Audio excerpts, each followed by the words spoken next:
And we are live. Hi, welcome to the channel. If you're new here and you don't know my face, my name is Stephanie Jean, and this is my channel where I like to talk about stuff on the internet. Today we are doing a bookshelf video or bookish, booktube, not authortube, thing. We're talking about a book, and the book discussed today is going to be The Tattooist of Auschwitz by an author whose name I don't remember. I think it's Heather Morris. I might be wrong. But I am joined today by my beautiful, lovely friend, Krista. Here she is. Oh no, you froze. Are you there? Everything's freezing. Okay, I hear you. Hello. No. Okay, Krista, you're freezing like so much. I'm gonna take you off the screen for a second. Go around your house and make sure that everything is disconnected from the internet except for what you're currently using. Because that is how StreamYard works. Do that. Why? Because Mark's at work and he uses the internet for work. But I can turn off everything but his work computer. You can do that. All right, while she's doing that, I'm going to do a quick little, unless she's already done that. I turned off everything. Yeah. It was, yeah, nothing else is connected to the internet because I can't turn off the computer. Okay. All right, so we're going to talk about it. We're going to talk about this book that we jumped into because quarantine, and it's on a list that we have created on a Google sheet of books that we want to read. And like we decided to keep each other accountable. Yeah, because why? We're more ambitious than we should be. There's nothing wrong with a little ambition. You're not a Slytherin. I'm not. But there's nothing wrong with a little ambition. Do you have a back cover type thing you can read from the book? Because you borrowed it from your library as an ebook. Yes. And I listened to it on back cover say, if you have it available. Yeah, I do. I keep clicking the wrong button. I had it pulled up, but then, okay. In April sorry, my eyeballs. In April 1942, I'm going to slaughter these names. I listened to it on Audible, so I know how to pronounce the names, kind of. I'm just going to skip what I can't read. Here, I'll do it. In April 1942, Lale Sokolov, a Slovakian Jew, is forcibly transported to the concentration camps at Auschwitz-Birkenau. When his captors discover he speaks several languages, he is put to work as the Tattooist, the German word for tattooist. And he's tasked with permanently marking his fellow prisoners. So, if anybody knows anything about who were taken to concentration camps, were given identification numbers. And so he was the one to mark people with those numbers. Imprisoned for more than 2.5 years, Lale witnesses horrific atrocities and barbarism, but also incredible acts of bravery and compassion. Risking his own life, he uses his privileged position to exchange jewels and money from murdered Jews for food to keep his fellow prisoners alive. One day in July 1942, Lale, prisoner 32407, confronts a trembling young woman waiting in line to have her number 34902 tattooed on her arm. Her name is Gita, and in that first encounter, Lale vows to somehow survive the camp and marry her. A vivid, harrowing, and ultimately hopeful recreation of Lale Sokolov's experience as the man who tattooed the arms of thousands of prisoners with what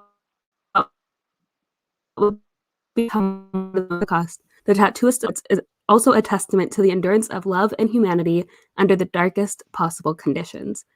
And it is written by Heather Morris. That is the name of the author, and this is a true story, or based on a true story. So they're real people, Gita and Lale, and it is their story. So that's a thing to know. I think it's important to note that, because reading it, I was like, I'm pretty sure this is a real story, because I didn't read the about. I saw the cover and I was like, I have to read this.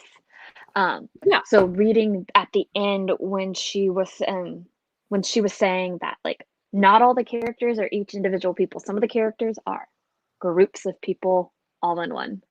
Mm-hmm. I feel that something, I wish that reading the book I had known that first. Yeah. But I just jumped into it. True story, because on the cover, underneath the author's name, it says based on the powerful true story of love and survival. Oh, I didn't even see that. Well, I mean, okay, but it's really easy to like read the book. I mean, I don't want to say it's really easy to read the book. It's very quick to read through. It's harrowing. It is harrowing. It is hard to read, you know. It's a book you can't just sit down and, I mean, reading is fun, but it's not a book that you're going to sit down and be like, I'm going to have this amazing, happy experience. Yeah. But it's a good book. It's an amazing read. It's easy, as in I can read this and I can sit down and finish it in a day. Yeah. Because you did finish it in a day. I did. Oh, I could not put it down. It's riveting, and even I read though, it in 2 days. Even though I know what happened, and I knew what happened in Auschwitz and during World War II, I still was like, oh my gosh, no, how could this happen? You're so dramatic. I'm caffeinated. I'm really caffeinated right now, and I haven't had any food, so all the caffeine is hitting. I'm still drinking my like protein smoothie, but I had a Monster. I think it's really important that people read this book. At least once a year, I think people should read something that has to do with the Holocaust, just so that it doesn't get forgotten. Like, I know everybody is going to be like, oh, I know about the Holocaust, but you have to keep it personal. You have to keep it near to the front of your mind. Reading is a great way to do that, because you watch a movie's an hour, 2 hours, maybe 3 on the extreme, but you read a book and like you spend hours in that book. You connect and you just become engrossed and you want to know more about their lives. So I love that this was a true story, because reading what his son had to say, I don't know, it just made it more. There's an afterword of the book. So the book ends, and then there's the author's note, and then there's an afterword, and the afterword is written by Lale and Gita's son. And that spoiler alert, they get married. Yeah, spoiler alert, they get married and have a kid. But that part was like where he talks about the things that his parents kept from the camps throughout their entire lives, like little habits, little things that just were constant in their lives. It's like, it's one of those things that you can't living through an atrocity like that. And because Lale did survive those camps, he was there for like over 3 years. I can't even imagine, and I think it's really important, especially as a society, as humanity, to keep these atrocities in your mind so that you don't allow them to happen again. And it's true with the Holocaust. It's true with Japanese internment camps during World War II as well. And even now with certain things that have happened in the recent history of our society as America with, immigration and refugees, I think that humanity needs to be reminded of what humanity is, and like the that happened in this. How can humans allow this stuff to happen and be active in it. You know, like the Nazis that were active in torture and destruction of this other group of people. Like, how can it's just crazy that was even possible for other people to do. I feel like I never have words when it comes to just this, but because it's just it's a bad thing. It's a terrible Mm-hmm. thing, and the fact that so many people can deny it as a thing that happened, that's Oh what my gosh, baffles I me. know. Because I mean, I like to believe the good in people, don't get me wrong, but like I've kind of just accepted, and maybe it's the plethora of crime TV and books that I read, but I've kind of just accepted that most people are inherently bad. And maybe not all around like you're only a bad person, but people have a little bit of bad in them no matter who they are. And we're also easy to manipulate. So I can see, I mean, I can't understand how. I cannot fathom how so many people were okay with this. But knowing that, people are easy to manipulate, I can see how the Holocaust happened, but I just can't wrap my mind Like around. the mass of people, like the number of how many people were Yeah, not passively allowing it to happen, but actively active. making The it num happen as a group. And even there's I forgot his name. I think it starts with a B, but Lale is assigned a personal guard when oh, he becomes the tattoo the I'm just gonna say tattoo tattooist. however they yeah, when he becomes a tattooist, he's assigned a personal guard semi as a hey, other people are going to hate you because you're privileged, and also if you try and do anything, we'll kill you. And that character in the book is described as a young man, young Boretsky.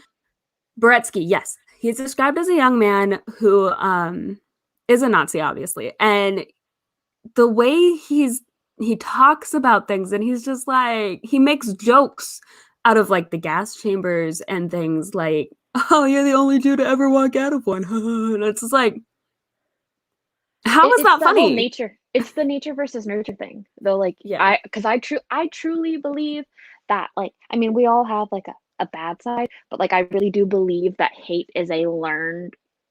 It's a learned behavior. We all want to love, and we all want to be good. So I think that hate really is a learned behavior, and whether that's something your parents are teaching you or the experiences that negative experiences that you have with a person you hate. I think, because I was thinking to myself, it made me think about one thought at a time, Krista. Um, like it's really a learned behavior. So he had to have learned this somewhere, and he had to have picked it up somewhere. And being around, they say you become like the people you spend the most time with. So, like, I mean, I can and I can't understand how, but like it made me think about criminals again. But like, how do you find a group of people? Like, where do you first say something like, "Hey, what would be great? Killing millions of people." Or, "Hey, what would be great? Let's go rob the store." Like, how do you bring it up? Where do you find a group of people like that? Do you wait for them to do an action? Do you wait for them to say something? Like, where does it come from? And that's what I thought a lot Mm-hmm. about with Beretsky, especially him. When I say that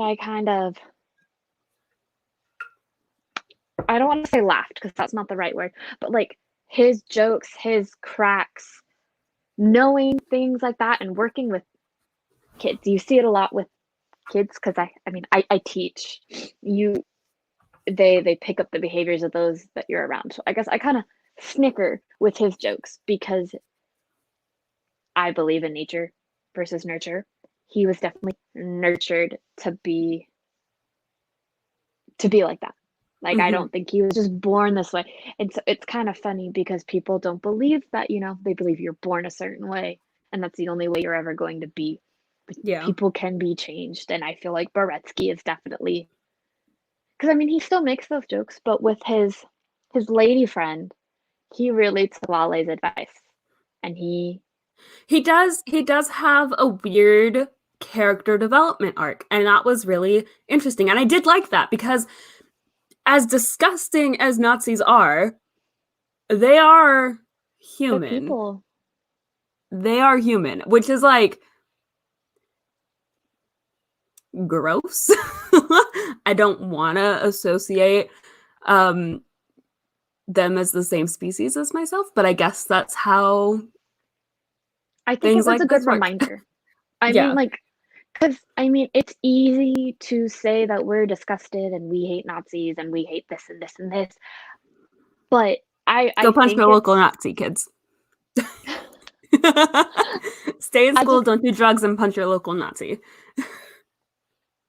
I think it's a good reminder because we view these people as monsters. It's easy to forget that they're human, and in turn, I think that makes us a little more prone to hatred and maybe not maybe, definitely, maybe I'm pushing it a little with the definitely not to likely to do things on the scale that they did, but I think we need Mhm. to be reminded that they are human. They do have emotions, and for some of them, it was a mental manipulation. For some of them, it was the way they were raised, and a lot of them, yeah, they are just terrible people. But like And there is Beretsky, also the concept of, in the book, doing what you have to survive, working with the enemy to mhm, survive. And that's something that Lale has to deal with a lot as being the tattooist, as permanently marking these other people just because they have the same faith as he did. Um, he has to mutilate these first their men and who was it that said then their children and others. was it Lale or what's his name? Who worked with Lale? Leon. Was it them who first said, they pretty much said that they had no problem tattooing and defiling the men, but women and It children, was Lale, yeah. that's where they personally drew the line. Obviously, when survival is what's at the forefront of your mind, you're gonna do it anyway. But Yeah. I thought that was interesting. Like Mhm. that's where he decided to vocalize his line drawing, and Beretsky pretty much told him, "Oh well, so sad, too bad. Yeah. Do you want to live? This is what you're gonna You do." do it or somebody else is going to do it. And somebody else who does it might not be as kind as you. And then there's the other character. There's an American Jew who gets put into the concentration camps. I believe his name is Jacob. Oh yes. Oh man. And yeah, so spoiler, but he is employed to be the torturer for the Nazis, to torture answers out of people about who's trying to escape, who's stealing things, who's doing this, who's doing that. And he can't not do it because if he doesn't torture somebody, he's gonna die. And if he dies, then somebody else is gonna torture them, who is, if the Nazis do it, they're gonna be a lot more violent. So, yeah, I That think that. part.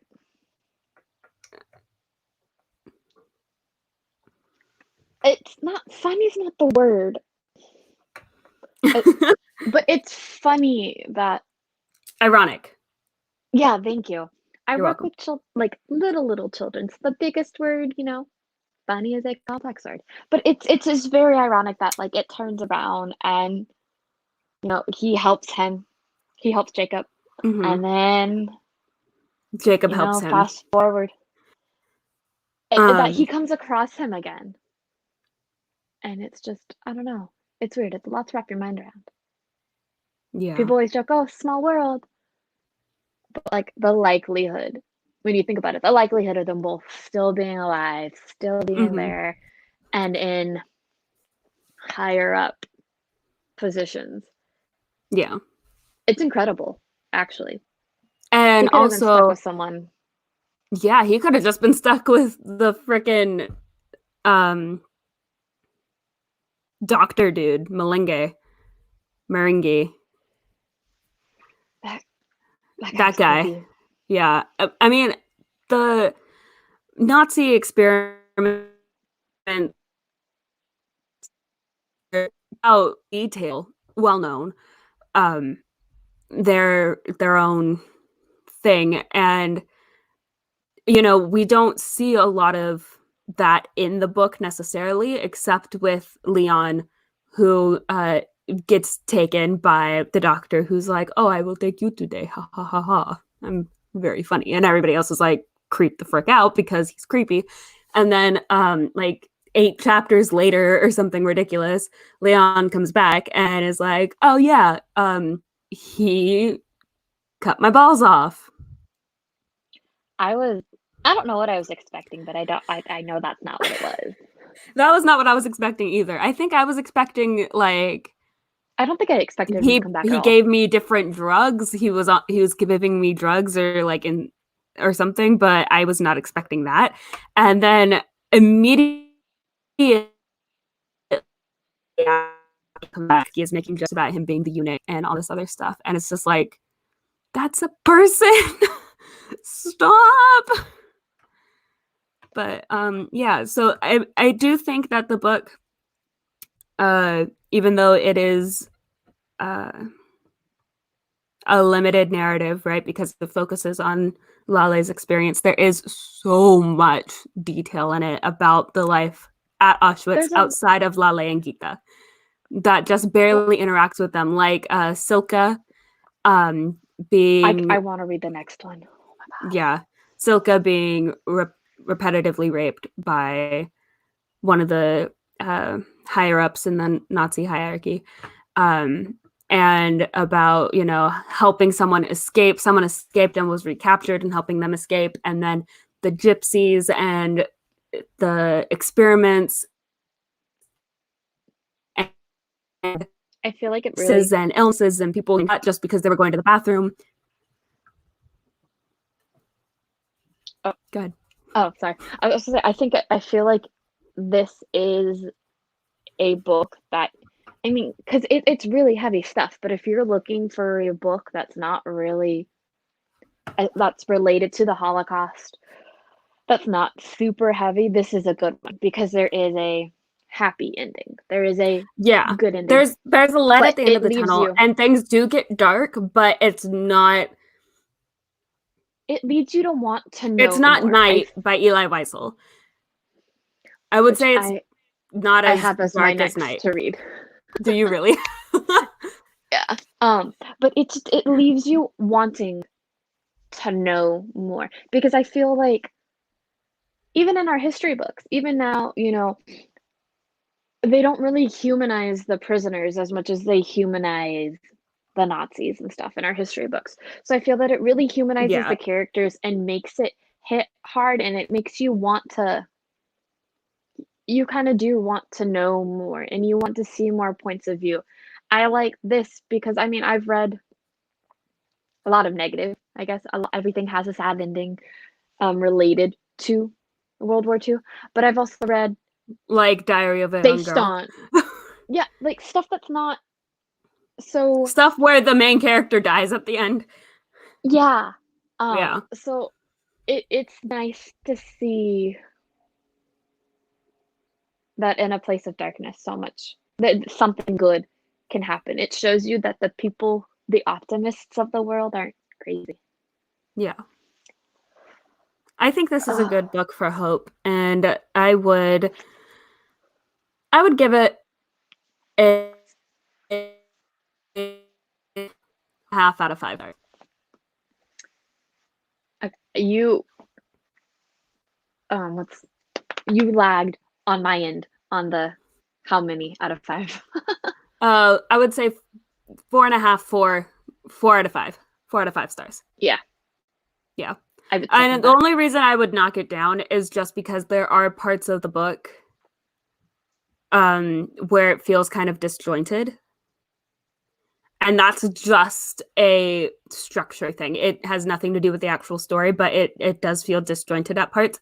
And in the afterword, Heather Morris does talk about how when she was talking to Lale about getting the story, it was jumbled and things weren't chronological, and she had to rework it like a puzzle. So I get it, but it's still, just for me, it's going to be 4 out of 5 stars. I rarely give 5 out of 5 stars, so I understand where, you know, there are certain parts where she'd talk from the girl's point of views. I mean, there not all the time. There were times where I was like, okay, I can see how this right here, this is very relevant. But there were just points in times where I'm like, I feel like this does nothing but take me out of the flow of the story. Yeah. I don't know. There were like, I liked the parts where it was like Gita's story, Lale's story, Gita's story, Lale's story. I wish it was more even. Because it was Lale, Lale, Lale, Lale, Gita, Lale, Lale, Lale, Lale, Gita. I think which that's I why understand. I feel the way. Yeah, I understand it because Heather Morris started working with Lale on this book after Gita had passed away. So Gita wasn't there to give her story. But then in that case, I feel like you just don't have Gita in like like I mean, there are moments. Just be Lale's perspective. Although I Gita's perspective is important for other things, like with Silka, like with just how she was receiving things from Lale. Yeah. When she first got taken to administration, like those are moments where I think it was important and where it was key. But there's just, I can't think of anything off at the top of my head where it kind of took me out. But like there was a right time and there was a wrong time. Well, not a wrong time. I can't say wrong time. But there was just a right time and then there was a time that it kind of just took me out of everything that was happening. Yeah. I'm so distracted by the rain outside. It's not raining here. It's just like it's average weather. But I like this book. I think everyone should read it. I think this should be one of the books that is required in high school, I would say. Yeah. I think it'd be a good one. I should say or this like one with it. But Night is written by Eli, which, you know, it's his story. It's him telling his story, while this is someone telling someone else's story. So, wait, is this a required book in high schools? I read it my freshman year. Yeah, I read it in ninth grade. Mark had this he took the Holocaust history class, and this was one of their required books. He did not read it, but I told him we were going to purchase it because I will one day read it. And it has been 3 years since he took this class. And now it's time to read it. Quarantine. And I got a babysitter, so there you go. But I do think we should wrap up the string here because I have to go do some stuff. But everybody who is going to be you can link up with me on _Stephanie Jean, and Krista's handle is on I don't know. I changed it recently. She'll put it in the comments below the video, so look out for that. Also, don't forget to subscribe so that you are notified for new videos whenever they come out, and I will see you in the next one. Bye! Bye.